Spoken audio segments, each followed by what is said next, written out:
নির্বাচনের আগে পরাজিত শক্তি দেশকে অস্থিতিশীল করতে পারে, পুলিশকে সজাগ থাকার নির্দেশ প্রধান উপদেষ্টার। নির্বাচন সুষ্ঠু করতে বাহিনীর নিরপেক্ষ ভূমিকার তাগিদ।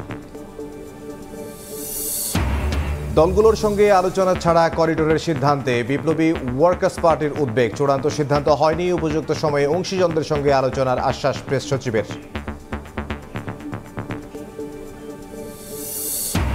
পুতুলের গুলশানের ফ্ল্যাট জব্দের নির্দেশ আদালতের। সাবেক মুক্তিযুদ্ধ বিষয়ক মন্ত্রীর বিরুদ্ধে মামলা। এলজিইডির প্রকল্পে যন্ত্রাংশ কেনাকাটায় ১৯০০ কোটি টাকার অনিয়ম পেল দুদক।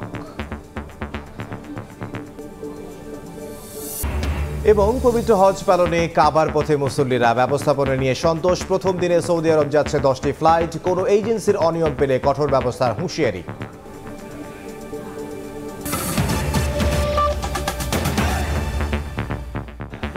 সময় সংবাদের সঙ্গে আছি আমি ইমদাদুল হক।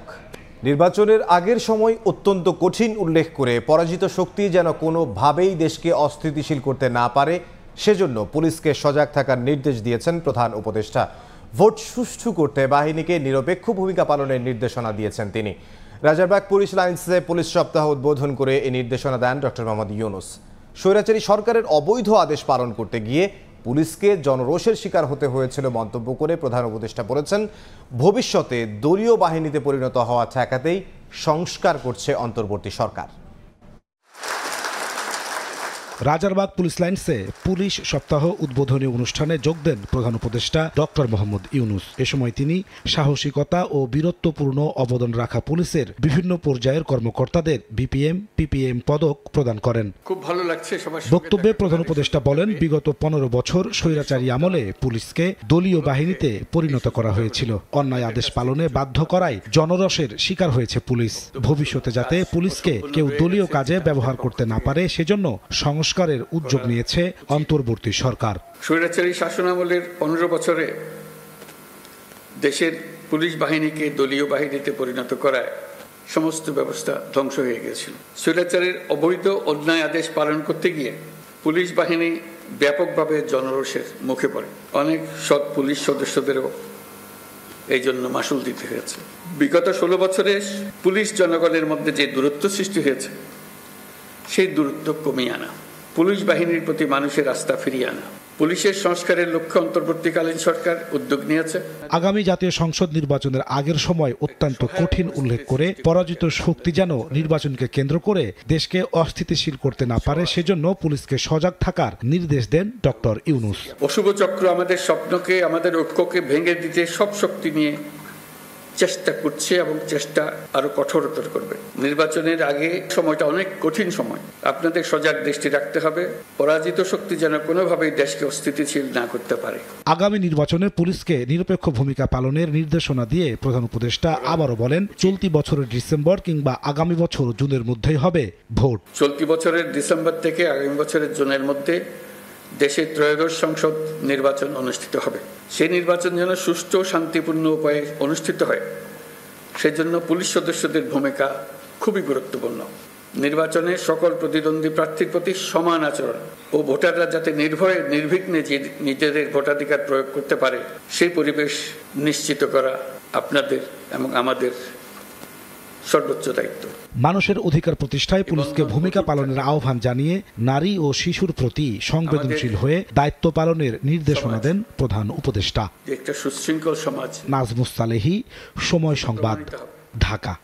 আমাদের সবাই রাজনৈতিক দলগুলোর সঙ্গে আলোচনা ছাড়া রাখাইনে করিডোর দেওয়ার সিদ্ধান্তে উদ্বেগ প্রকাশ করেছেন বিপ্লবী ওয়ার্কার্স পার্টির সাধারণ সম্পাদক সাইফুল হক। জন আকাঙ্ক্ষা পূরণে সংস্কার ও নির্বাচন প্রক্রিয়া একসঙ্গে এগিয়ে নেয়ার আহ্বান তার। আর ঐক্যমত্য কমিশনের সহসভাপতি অধ্যাপক আলী রিয়াজ বলেছেন, গণতান্ত্রিক সমাজে ভিন্ন মত থাকলেও সংস্কার প্রশ্নে সবার লক্ষ্য এক। আর সংস্কার প্রক্রিয়ার সাফল্য নির্ভর করছে গণতান্ত্রিক শক্তির ঐক্যের উপর। আমরা এ বিষয়ে একটি প্রতিবেদন দেখব।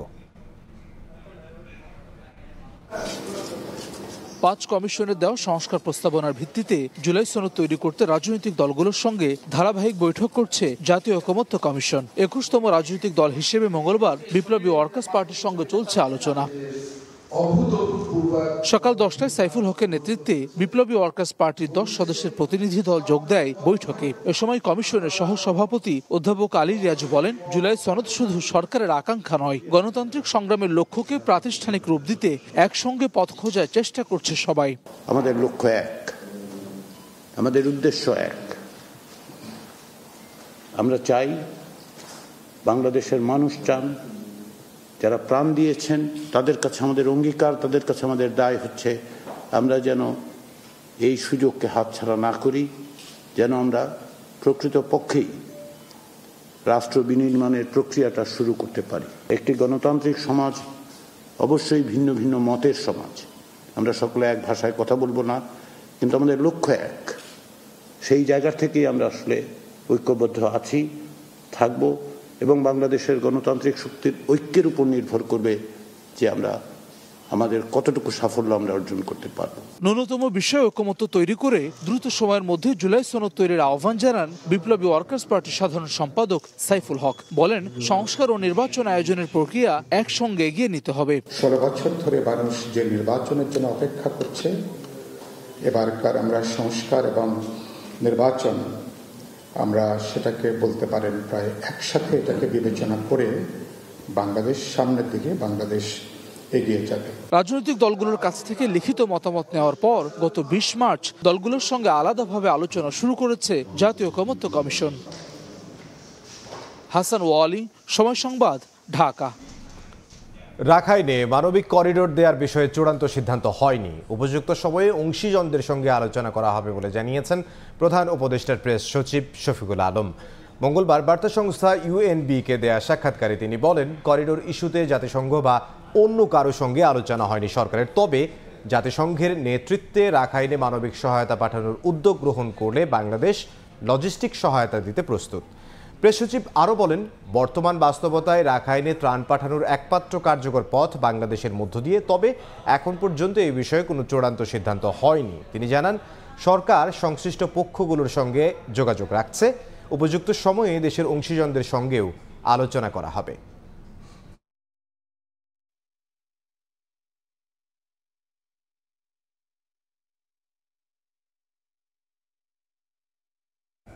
আগামী সংসদ নির্বাচনে সীমিত পরিসরে হলেও প্রবাসীদের ভোটের সুযোগ দিতে চায় ইসি। এজন্য রাজনৈতিক দলগুলোর সমর্থন চাইলেন প্রধান নির্বাচন কমিশনার এএমএম নাসির উদ্দিন। সকালে অংশীজনদের সঙ্গে সেমিনারে ইসি সচিব বলেন, সুষ্ঠু ও গ্রহণযোগ্য নির্বাচন করতে দৃঢ় প্রতিজ্ঞ নির্বাচন কমিশন। প্রবাসী বাংলাদেশিদের ভোট দেওয়ার পদ্ধতি চূড়ান্ত করতে অংশীজনদের নিয়ে সেমিনারের আয়োজন করে নির্বাচন কমিশন। মঙ্গলবার নির্বাচন ভবনে এই আয়োজনে রাজনৈতিক দল, সুশীল সমাজের প্রতিনিধি, গণমাধ্যমের সম্পাদক সহ বিভিন্ন মন্ত্রণালয় ও প্রতিষ্ঠানের প্রতিনিধি অংশ নেন। সেমিনারে স্বাগত বক্তব্যে নির্বাচন কমিশন সচিব বলেন, গ্রহণযোগ্য নির্বাচন করতে বদ্ধপরিকর ইসি। বাংলাদেশ নির্বাচন কমিশন আগামী দিনের জন্য একটা ভালো, সুষ্ঠু, গ্রহণযোগ্য নির্বাচন জাতিকে উপহার দিতে দৃঢ় প্রতিজ্ঞ। আমরা নির্বাচনকে দেখতে চাই উৎসব মুখর পরিবেশে। আগামী নির্বাচনে প্রবাসীদের ভোট দেওয়ার সুযোগ দেওয়া হবে উল্লেখ করে সিইসি রাজনৈতিক দলগুলোর সমর্থন প্রত্যাশা করেন।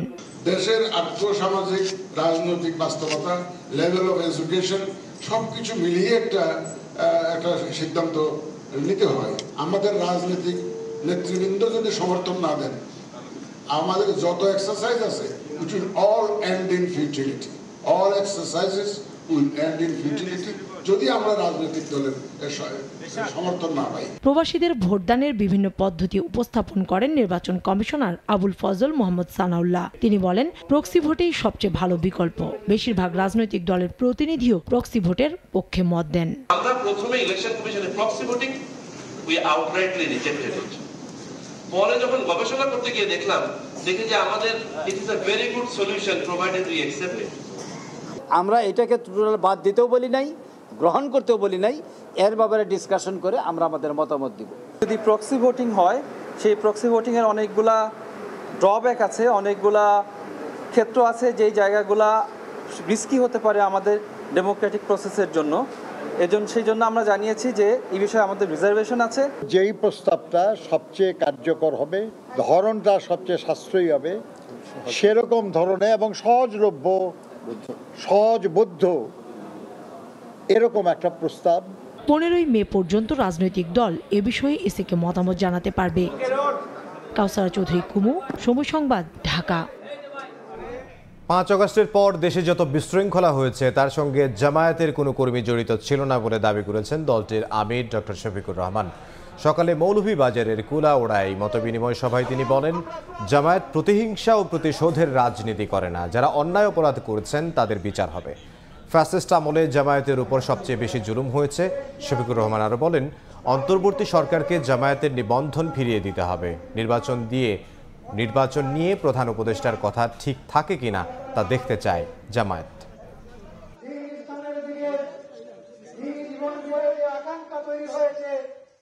আজকে 8 মাস অতিবাহিত হয়ে গেছে। এই সময়ের ভিতরে বড় কোনো দুর্ঘটনা ঘটেনি, তবে কিছু কিছু জায়গায় কিছু ঘটনা ঘটেছে, এটা আমরা অস্বীকার করব না। আমরা সেই বিষয়গুলো খোঁজ নেওয়ার চেষ্টা করেছি, এরা কারা করেছে এবং কারা ক্ষতিগ্রস্ত হয়েছেন, এই দুইটাই আমরা খোঁজ নেওয়ার চেষ্টা করেছি। আমি আপনাদেরকে নিশ্চয়তা দিয়ে বলছি, 56,000 বর্গমাইলের এই বাংলাদেশে আমাদের কোনো কর্মী এই অপকর্মের সাথে জড়িত ছিল না। নারী বিষয়ক সংস্কার কমিশন বাতিল, আওয়ামী লীগ সরকারের আমলের সব মিথ্যা মামলা প্রত্যাহার এবং শাপলা চত্বরে সংগঠিত গণহত্যার বিচার দাবিতে 3রা মে সোহরাওয়ার্দী উদ্যানে মহাসমাবেশের ডাক দিয়েছে হেফাজতে ইসলাম। সকালে রাজধানীর খিলগাঁওয়ে এক প্রেস ব্রিফিংয়ে যুগ্ম মহাসচিব মামুনুল হক জানান, নারী বিষয়ক সংস্কার কমিশন যে প্রতিবেদন দিয়েছে তা সরাসরি কোরআন সুন্নাহ বিরোধী। এর মাধ্যমে বাংলাদেশের পারিবারিক ব্যবস্থার ভেতরে পশ্চিমা সংস্কৃতি ঢুকিয়ে দেওয়ার ষড়যন্ত্র হচ্ছে। এর সঙ্গে বর্তমান সরকারও কোনোভাবে জড়িত থাকলে তাদের বিরুদ্ধে ঐক্যবদ্ধ আন্দোলন গড়ে তুলবে হেফাজতে ইসলাম। এই 5ই মের গণহত্যা সহ 2021-এর গণহত্যা, অন্যান্য সবগুলো হত্যাকাণ্ডেরই এবং বিশেষ করে 2024 সালের জুলাই আগস্ট বিপ্লবের যে ছাত্র জনতাকে যে নির্বিচারে হত্যা করা হয়েছে, সবগুলো হত্যার বিচার আরও দ্রুত এবং দৃশ্যমান অগ্রগতি হওয়া চাই। পাঠ্যক্রম ও শিক্ষার মান নিয়ে প্রশ্ন তুলে সিপিডির সম্মাননীয় ফেলো দেবপ্রিয় ভট্টাচার্য বলেছেন, কারিগরি ও বৃত্তিমূলক শিক্ষা বৈষম্য ও অবহেলার প্রকৃষ্ট উদাহরণ। তাই শিক্ষার্থীদের চলমান আন্দোলনকে ছোট করে দেখার সুযোগ নেই। সকালে কারিগরি শিক্ষা নিয়ে এসডিজি বাস্তবায়নে নাগরিক প্ল্যাটফর্মের সংবাদ সম্মেলনে তিনি আরও বলেন, অর্থনীতি সংস্কারের শ্বেতপত্রে কারিগরি শিক্ষা নিয়ে সুপারিশ থাকলেও তা বাস্তবায়নে সরকার কার্যকর পদক্ষেপ নেয়নি। কারিগরি শিক্ষার প্রতি সামাজিক দৃষ্টিভঙ্গির পরিবর্তন এবং পাঠ্যক্রম নিয়ে বিশেষ মনোযোগ দেওয়ার পরামর্শ দেন দেবপ্রিয় ভট্টাচার্য।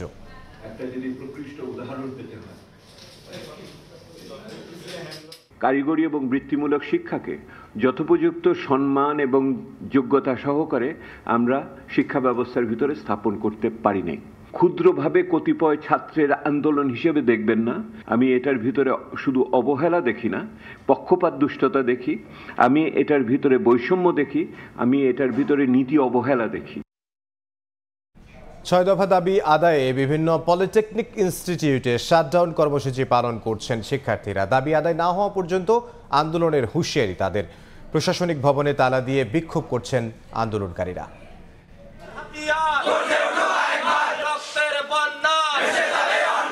স্লোগানে উত্তাল রংপুর বিভাগের বিভিন্ন পলিটেকনিক ইনস্টিটিউট ক্যাম্পাস। 6 দফা দাবি আদায়ে শাটডাউন কর্মসূচিতে শিক্ষার্থীরা। কেন্দ্রীয় কর্মসূচির অংশ হিসেবে মঙ্গলবার সকালে শাটডাউন কর্মসূচিতে অংশ নেন ইনস্টিটিউটের শিক্ষার্থীরা। এ সময় আন্দোলনকারীরা দেন নানা স্লোগান, পাশাপাশি প্রশাসনিক ভবনেও তালা ঝুলিয়ে দেন তারা। সরকার আমাদের প্রতিবারে আশ্বাস দেয় ঠিকই, কিন্তু আমরা আসলে আমাদের যৌক্তিক দাবি সেটা আসলে আমরা পাচ্ছি না। 6টি দাবি বাস্তবায়নের যৌক্তিক কোনো দৃশ্যমান পদক্ষেপ আমরা গ্রহণ করতে এখন পর্যন্ত দেখিনি এবং আশানুরূপ কোনো ফলও পাইনি। এ সময় শিক্ষার্থীরা কারিগরি শিক্ষার মর্যাদা ও চাকরির নিশ্চয়তার দাবি জানান। অবিলম্বে দাবি বাস্তবায়ন না হলে কঠোর আন্দোলনের হুঁশিয়ারি দেন তারা। যতদিন পর্যন্ত না আমাদের এই 6 দফা দাবিগুলো মেনে না নেওয়া হয়, যৌক্তিক দাবিগুলো, ততদিন পর্যন্ত আমরা একাডেমিক কার্যক্রম থেকে বিচ্ছিন্ন থাকব। ক্রাফট ইনস্ট্রাক্টর পদবি পরিবর্তন করার দাবি সহ 6 দফা দাবিতে 21 এপ্রিল থেকে আন্দোলন করছেন পলিটেকনিক ইনস্টিটিউটের শিক্ষার্থীরা। মনিরুজ্জামান প্রান্ত, সময় সংবাদ। সময় সংবাদে আরও থাকছে। 14 বছর পর সচল হচ্ছে ছাত্রদল কর্মী আবিদ হত্যা মামলা। নিষিদ্ধ ছাত্রলীগের 12 আসামিকে আত্মসমর্পণের নির্দেশ। ন্যায় বিচার চাইলেন বড় ভাই।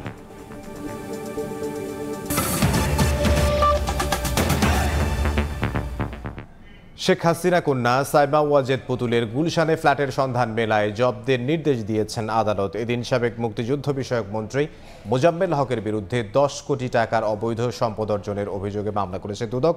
এছাড়া প্রকল্পে দুর্নীতি সহ নানা অভিযোগে এলজিইডির 36টি কার্যালয়ে অভিযান চালিয়েছে সংস্থাটি। ঘূর্ণিঝড় রোধে বি স্ট্রং নামের 1900 কোটি টাকার এক প্রকল্পে অস্বাভাবিক দাম নির্ধারণের অভিযোগে স্থানীয় সরকার প্রকৌশল অধিদপ্তরের প্রধান কার্যালয়ে দুদকের অভিযান। তবে এলজিইডির কর্মকর্তাদের বাধার মুখে পড়তে হয় গণমাধ্যম কর্মীদের। অভিযান শেষে দুদক জানায় 4টি ল্যাপটপ কিনতে 11 লাখ টাকা সহ প্রতিটি যন্ত্রাংশ কেনাকাটায় বেশি দাম ধরার প্রমাণ মিলেছে। ল্যাপটপের দামটা একটু অস্বাভাবিক মনে হয়েছে, ল্যাপটপ কম্পিউটার বা প্লাস আরও কিছু এগুলোর আমরা আসলে বলতে পারবো মোটরসাইকেল, এরকম বিভিন্ন বিষয় আছে। এলজিইডিতে দুর্নীতি বিরোধী চালানো অভিযানের ভিত্তিতে পরবর্তীতে ব্যবস্থা নেওয়া হবে বলে জানান মহাপরিচালক। এনফোর্সমেন্ট অভিযান শেষে আমাদের সম্মানিত জেলা কার্যালয় এবং প্রধান কার্যালয়ের টিম তারা প্রতিবেদন দাখিল করবেন। সেই প্রতিবেদনের আলোকে পরবর্তী আইনানুগ ব্যবস্থা নেওয়া হবে।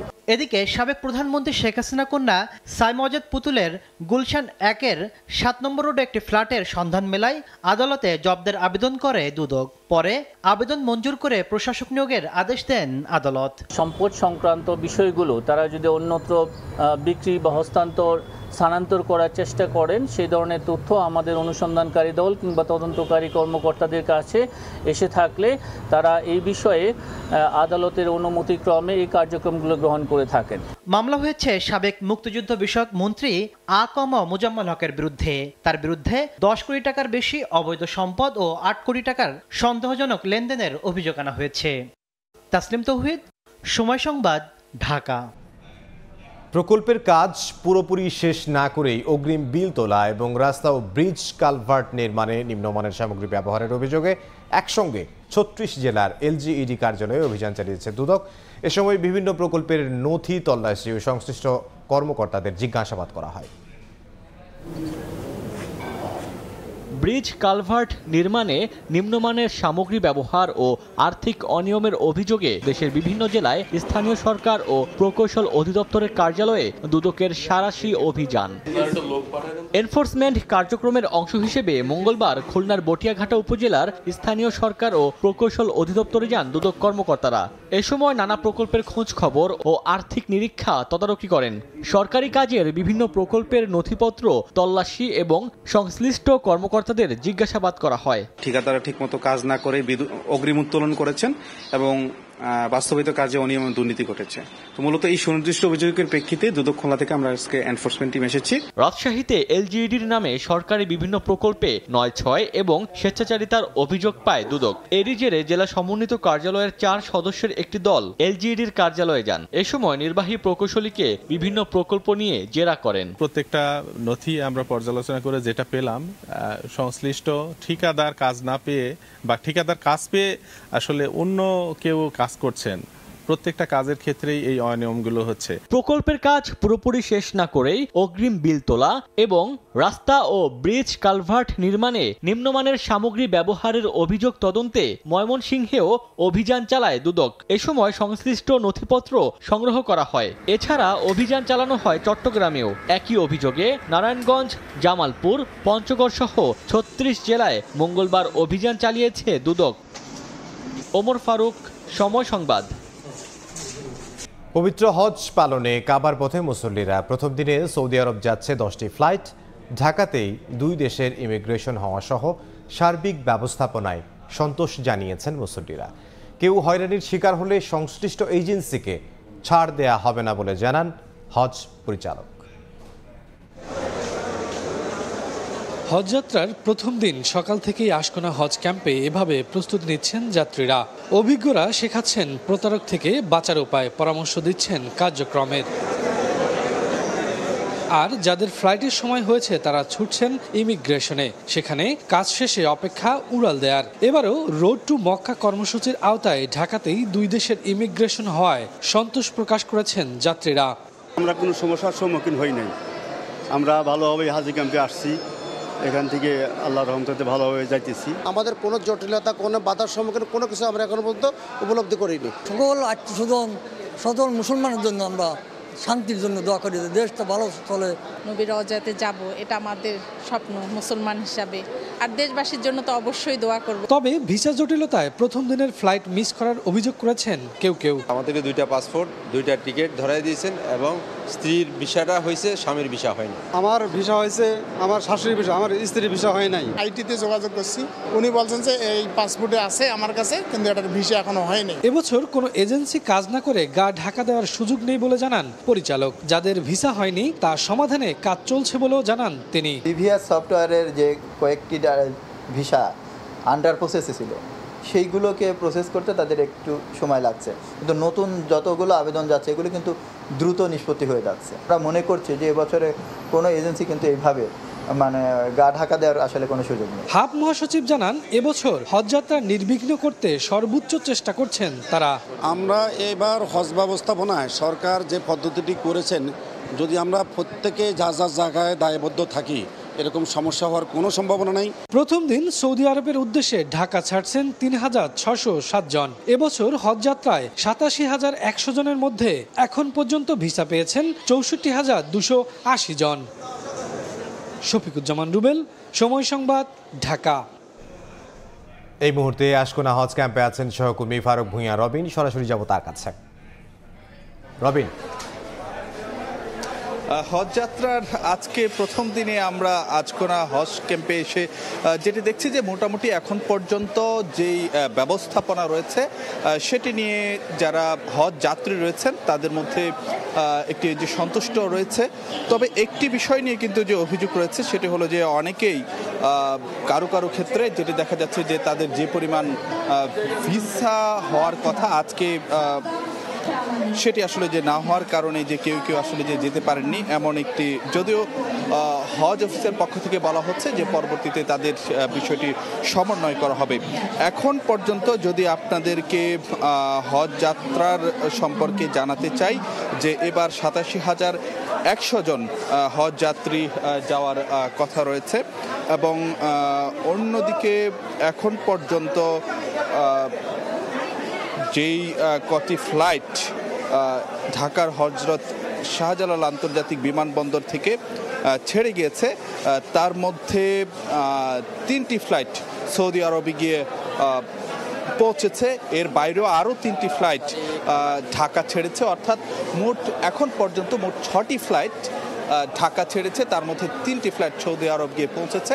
তো একটি বিষয় কিন্তু এবারের হজ যাত্রার ক্ষেত্রে যেটি যাত্রীদেরকে বাড়তি সুবিধা দিচ্ছে সেটি হলো যে ঢাকাতেই তারা দু দেশের যে ইমিগ্রেশন সেটি আসলে যে সম্পন্ন করতে পারছেন এবং সেটির ফলে তাদের যে হজ ব্যবস্থাপনা বা সেই বিষয়গুলো কিন্তু বেশ নির্বিঘ্নে তারা সেরে নিতে পারছেন।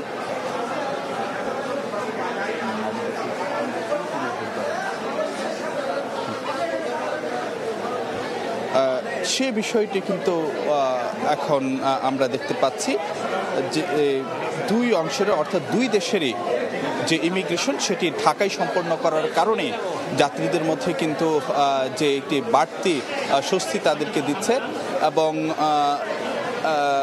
এই আশকোনা হজ ক্যাম্পে তারা ঢাকার অংশের যেই ইমিগ্রেশন সেটি আসলে যে সম্পন্ন করছেন এবং হজরত শাহজালাল আন্তর্জাতিক বিমানবন্দরে গিয়ে এবারের হজ যাত্রীরা তারা কিন্তু যে সৌদি আরব অংশের ইমিগ্রেশন সম্পন্ন করছেন, যা তাদের হজ যাত্রার ক্ষেত্রে একটি বাড়তি স্বস্তি দিচ্ছে। তো এখন পর্যন্ত এই ছিল আমার কাছে সবশেষ খবরাখবর। পরবর্তীতে নিশ্চয়ই আরও খবরাখবর আপনাদেরকে জানিয়ে দেওয়ার চেষ্টা করব। ফারুক ভূঁইয়া রবিন, আশকোনা হজ ক্যাম্প থেকে। দেখছেন সময় সংবাদ। একদম ফ্রেশ বিশ্বমানের প্রযুক্তির সকল সুবিধা নিয়ে ভালো থাকুন আপনিও। কঙ্কা।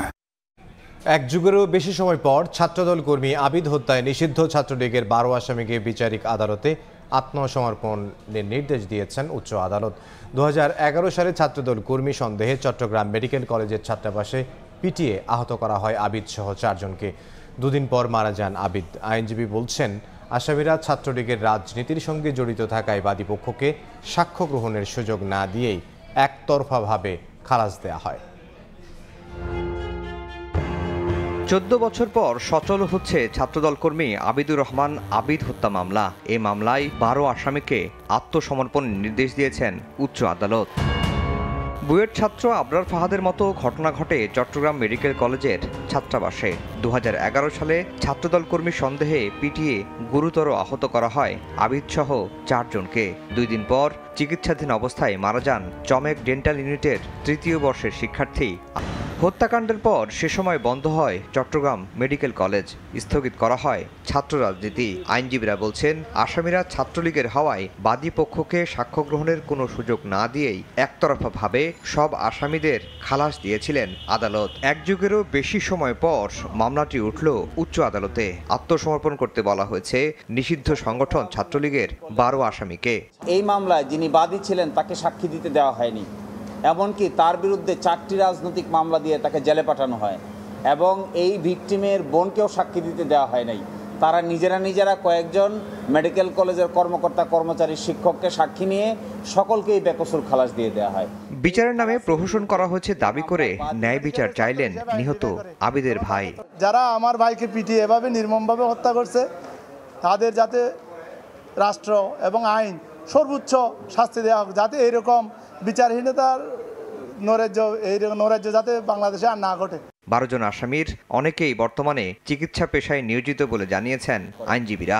রিভিশন মামলা শুনানি অন্তে আফজাল হোসেন, সময় সংবাদ, ঢাকা।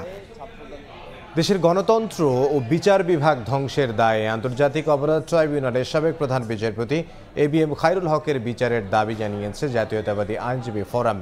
দুপুরে সুপ্রিম কোর্ট প্রাঙ্গণে বিক্ষোভ সমাবেশ করে সংগঠনটি। এ সময় ফোরামের নেতারা বলেন, শেখ হাসিনার মতো মানবতা বিরোধী অপরাধ করেছেন খায়রুল হক। তার বিরুদ্ধে মামলা থাকলেও গ্রেফতারে উদ্যোগ না নেয়ায় প্রশ্ন তোলেন তারা।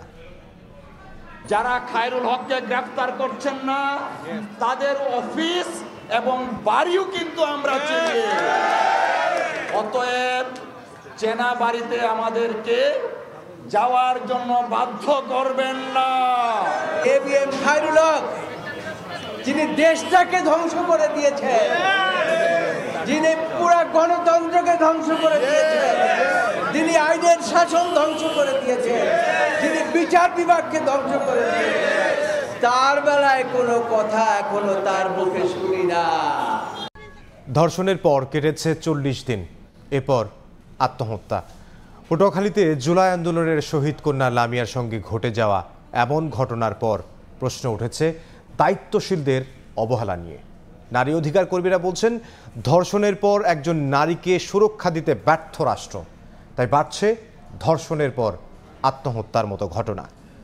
ধ্রুব ব্যানার্জির রিপোর্ট, ক্যামেরায় ছিলেন শাহনেওয়াজ সোহাগ।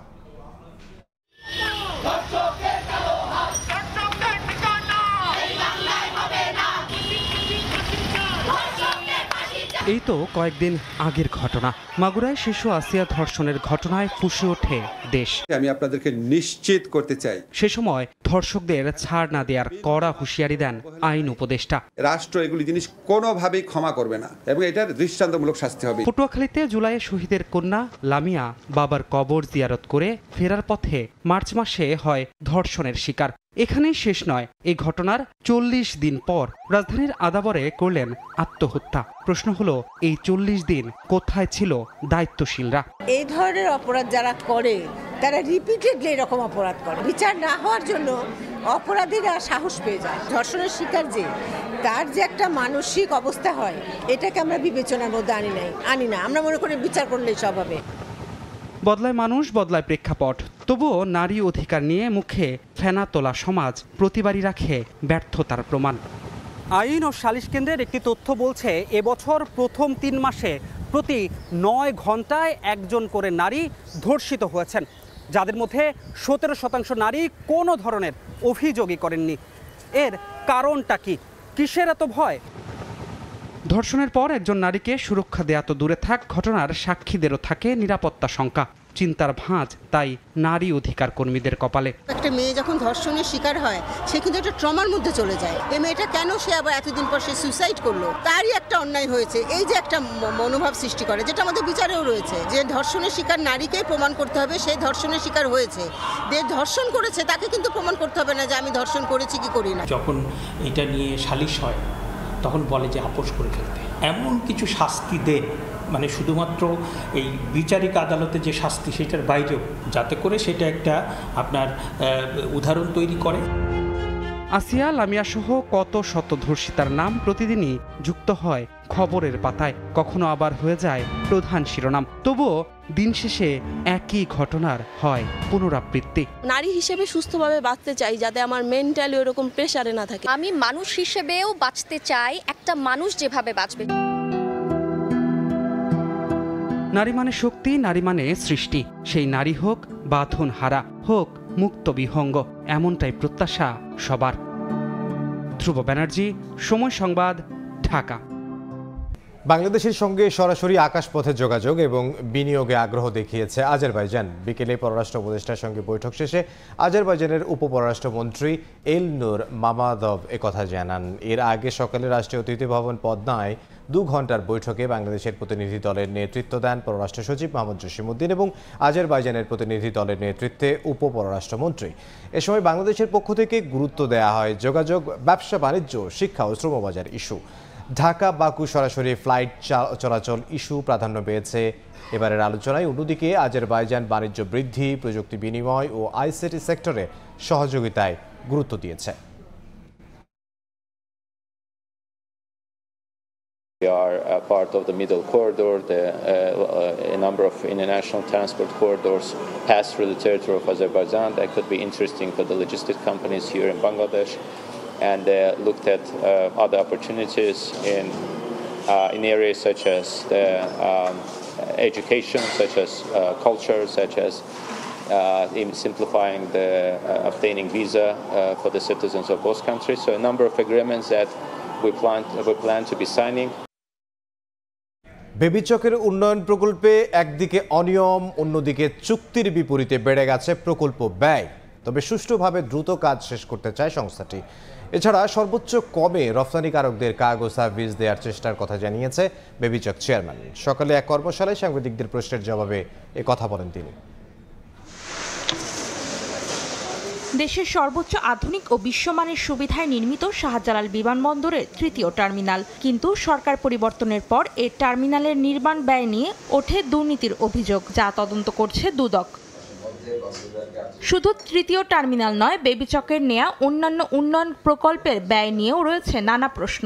মঙ্গলবার গণমাধ্যম কর্মীদের নিয়ে এক কর্মশালায় বেবিচক নানা বিষয় তুলে ধরার পাশাপাশি সংস্থাটি জানায়, অনিয়ম যে হয়নি তা বলা যাবে না, তবে ব্যয় বাড়ার পেছনে রয়েছে ডলারের অতিরিক্ত ব্যয় বৃদ্ধি। 80 টাকা ডলারের হাব ছিল, এখন ডলারের দাম কত? 127 পর্যন্ত উঠছিল, 120, 25, 18, 84, 117। যদি বড় অ্যামাউন্টে ট্রান্সফার করেন, how much money extra we need to pay just because of dollar variations. Number 1। Number 2 হলো ট্যাক্স ভেরিয়েশনস। আমাদের সরকারের ট্যাক্স বেড়ে গেছে, দুইটাই আগে 20% ছিল, সেটা এখন 27% হয়ে গেছে ট্যাক্স। দুইটা ট্যাক্সই বেড়ে গেছে, ওই ট্যাক্সের জন্য আবার বাড়ছে। এখন সরকারকে আগে দিতে হলো ধরুন 5 কোটি টাকা, এখন দিতে হচ্ছে 12 কোটি টাকা। এই 7 কোটি এগুলো বেড়ে গেল না। সম্প্রতি পরনির্ভরতা কাটিয়ে একাধিক সিলেট এয়ারপোর্ট থেকেও শুরু হয়েছে কার্গো সার্ভিস। সর্বোচ্চ কমে ব্যবসায়ীদের এ সুবিধা দেওয়ার কথা জানান চেয়ারম্যান। কি পরিমাণ ট্রাফিক এবং কার্গো ফ্লো হয় দিল্লিতে আপনি চিন্তাও করতে পারবেন না। যখন কোনো জায়গায় কাজ বেশি হয়, ওভারহেড কস্ট কমে আসে। আগামীতে যে কোনো তথ্য প্রাতিষ্ঠানিক সঠিক তথ্য নিয়ে গণমাধ্যম কর্মীদের দায়িত্ব পালনের আহ্বান জানায় বেবিচক। অন্তরা সেন, সময় সংবাদ, ঢাকা। এবার রাজধানীর পীরের বাগে 3টি ভবনের নকশা বহির্ভূত অংশ গুঁড়িয়ে দিল রাজুক। বর্ধিত অংশ নিয়ে রাজুকের বিরুদ্ধে চিঠি না দেওয়ার অভিযোগ ভবন মালিকদের, তবে ডাকযোগে চিঠি পাঠানো হয়েছে বলে দাবি কর্মকর্তাদের। রাজুকের অনুমোদিত নকশার বাইরে গিয়ে অবৈধভাবে তৈরি করা ঝুঁকিপূর্ণ ভবনগুলো চিহ্নিত করে নিয়মিত অভিযান চালাচ্ছে রাজুক।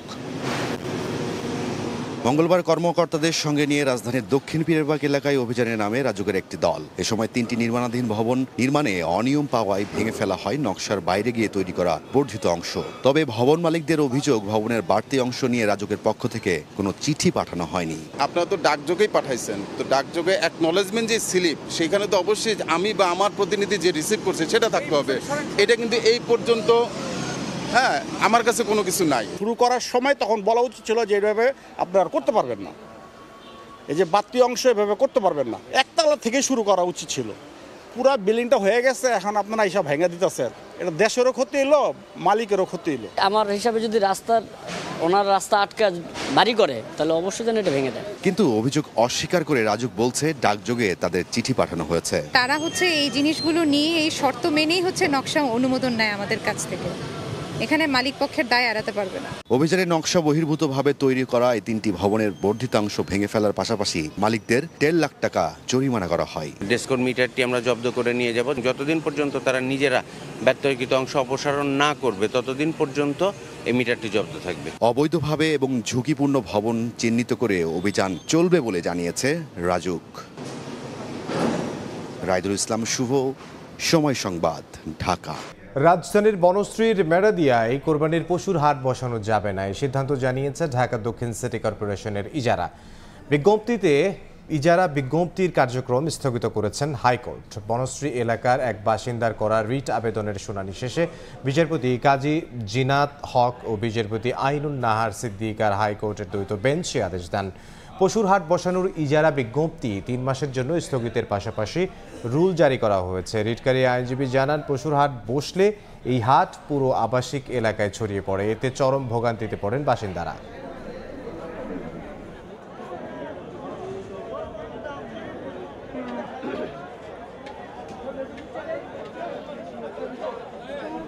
চালুর মাত্র 6 বছরের মধ্যেই মুখ থুবড়ে পড়েছে মোবাইল নম্বর ঠিক রেখে অপারেটর বদলের সুযোগ বা MNP সেবা। ইনফোজিলিয়ন টেলিটক বিডি বলছে, উচ্চ সিম কর এবং মোবাইল অপারেটরদের অসহযোগিতায় সেবা গ্রহণের হার কমেছে 97%। বিটিআরসির বিধিনিষেধের কারণে চালানো যাচ্ছে না প্রচার ও প্রচারণাও। দেশের সব এলাকায় সব মোবাইল অপারেটরের নেটওয়ার্ক শক্তিশালী নয়। হরহামেশাই কল ড্রপ কিংবা ইন্টারনেট ব্যবহারে ভোগান্তিতে পড়েন গ্রাহকরা। এ অবস্থায় 2018 সালের অক্টোবরে মোবাইল নম্বর অপরিবর্তিত রেখে গ্রাহকদের ইচ্ছেমতো অপারেটর বদলের সুযোগ বা MNP সেবা চালু করে সরকার। শুরুতে অপারেটর বদলে ভ্যাট ট্যাক্স মিলিয়ে খরচ ছিল 158 টাকা। এই উচ্চ ব্যয় নিয়ে সমালোচনার মুখে 100 টাকা সম্পূরক শুল্ক তুলে নেয় NBR। এতে শুরুর বছরেই 7 লাখ গ্রাহক নম্বর ঠিক রেখে অপারেটর বদল করেন।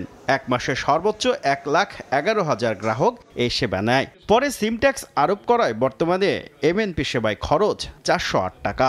MNPর ক্ষেত্রে যে সিম ট্যাক্সটা দেওয়া আছে, এইটা ওয়ার্ল্ড ওয়াইড বেস্ট প্র্যাকটিস এটা না, গ্রাহকের উপরে এটা একটা জুলুম হয়ে যায়। খরচ বাড়ায় 1,11,000 থেকে কমে বর্তমানে মাসে মাত্র 3,500 মানুষ MNP সেবা নিচ্ছেন। উচ্চ খরচের পাশাপাশি এই পরিস্থিতির জন্য মোবাইল অপারেটরদের বিরুদ্ধে অসহযোগিতার অভিযোগ তুলেছে ইনফোজিলিয়ন টেলিটেক বিডি। বিলো 5% হচ্ছে আইডিয়াল কেসে, সেখানে দেখা যাচ্ছে আমাদের এখানে হচ্ছে 45% অ্যান্ড অ্যাবভ রিজেকশন হচ্ছে। এটা একেবারেই আনইউজুয়াল। কাস্টমার কেয়ারে মোবাইল অপারেটরে সে ফিঙ্গারপ্রিন্ট দিয়ে আদার্স নেসেসারি স্টেপ নেওয়ার পরে দেখা যাচ্ছে 25 মিনিট পরে জানছে তার রিকোয়েস্টটা রিজেক্ট হয়ে গেছে। বর্তমানে দেশের 4 মোবাইল অপারেটরের গ্রাহক সংখ্যা 18,65 লাখ। শুভ খান, সময় সংবাদ, ঢাকা। দেশের বাইরের খবর, ভারতের পক্ষ থেকে যে কোনো সময় শুরু হতে পারে সামরিক অভিযান। সোমবার বার্তা সংস্থা রয়টার্সকে এমন আশঙ্কার কথা জানান পাকিস্তানের প্রতিরক্ষা মন্ত্রী খাজা আসিফ। এদিকে সামরিক উত্তেজনার মধ্যে দুদেশের মধ্যে কূটনৈতিক টানাপোড়েন আরও বেড়েছে। দুই দেশকে সংযত আচরণ ও শান্তিপূর্ণ সমাধানের আহ্বান জানিয়েছে চীন। কাশ্মীরের পেহেলগামে পর্যটকদের উপর হামলায় 26 জন নিহত হওয়ার পর উত্তপ্ত হয়ে আছে ভারত পাকিস্তান সীমান্ত। দুই দেশের সেনাবাহিনীর মধ্যে চলছে গোলাগুলিও। কাশ্মীর জুড়ে একের পর এক সামরিক মহড়া চালাচ্ছে ভারতীয় বাহিনী। 1000-এর বেশি বাড়ি ও বনাঞ্চলে তল্লাশি চালিয়ে 500 জনকে আটক করা হয়েছে। স্থানীয় প্রশাসন সতর্ক করছে যেন নিরপরাধ কাউকে হয়রানি না করা হয়। এর মধ্যেই পাকিস্তানের প্রতিরক্ষামন্ত্রী খাজা আসিফ বলেছেন, ভারতের পক্ষ থেকে সামরিক অভিযান অতি আসন্ন। সোমবার ইসলামাবাদে নিজ কার্যালয়ে বার্তা সংস্থা রয়টার্সের সঙ্গে কথা বলেন খাজা মোহাম্মদ আসিফ। বলেন, পাকিস্তানের বাহিনীগুলোকে নতুনভাবে মোতায়েন করা হয়েছে, কারণ ভারতের হামলা আসন্ন। এমন পরিস্থিতিতে কিছু কৌশলগত সিদ্ধান্ত নিতে হয়, সেই সিদ্ধান্তগুলো নেওয়া হয়েছে। অন্যদিকে পাকিস্তানের সাবেক প্রধানমন্ত্রী নওয়াজ শরীফ কূটনৈতিক মাধ্যমে উত্তেজনা প্রশমনের আহ্বান জানিয়েছেন। আন্তর্জাতিক মহল এই উত্তেজনার দিকে নজর রাখছে। ইসরায়েল ভারতের পাশে থাকার বার্তা দিয়েছে, আবার চীন দ্রুত নিরপেক্ষ তদন্তের পক্ষে মত দিয়ে দুদেশকে সংযত আচরণ এবং শান্তিপূর্ণ সমাধানের আহ্বান জানিয়েছে। কাশ্মীরে রক্তক্ষয়ী হামলার জেরে উপমহাদেশে যে উত্তেজনা ছড়িয়ে পড়েছে তা শান্ত করতে এখন প্রয়োজন দায়িত্বশীল কূটনৈতিক উদ্যোগ। নয়তো দুই পরমাণু শক্তিধর প্রতিবেশীর সংঘাত গোটা অঞ্চলকে ভয়াবহ বিপদের মুখে ঠেলে দিতে পারে বলে মনে করছেন বিশ্লেষকরা। নাদিম মারজান, সময় সংবাদ। এই পর্যায়ে শীর্ষ সংবাদগুলো জানিয়ে দিচ্ছে আরও একবার। নির্বাচনের আগে পরাজিত শক্তি দেশকে অস্থিতিশীল করতে পারে, পুলিশকে সজাগ থাকার নির্দেশ প্রধান উপদেষ্টার। নির্বাচন সুষ্ঠু করতে বাহিনীর নিরপেক্ষ ভূমিকার তাগিদ। দলগুলোর সঙ্গে আলোচনা ছাড়া করিডোরের সিদ্ধান্তে বিপ্লবী ওয়ার্কার্স পার্টির উদ্বেগ। চূড়ান্ত সিদ্ধান্ত হয়নি, উপযুক্ত সময়ে অংশীজনদের সঙ্গে আলোচনার আশ্বাস প্রেস সচিবের। এবং পুতুলের গুলশানের ফ্ল্যাট জব্দের নির্দেশ আদালতের। সাবেক মুক্তিযুদ্ধ বিষয়ক মন্ত্রীর বিরুদ্ধে মামলা। এলজিইডির প্রকল্পে যন্ত্রাংশ কেনাকাটায় ১৯০০ কোটি টাকার অনিয়ম পেল দুদক।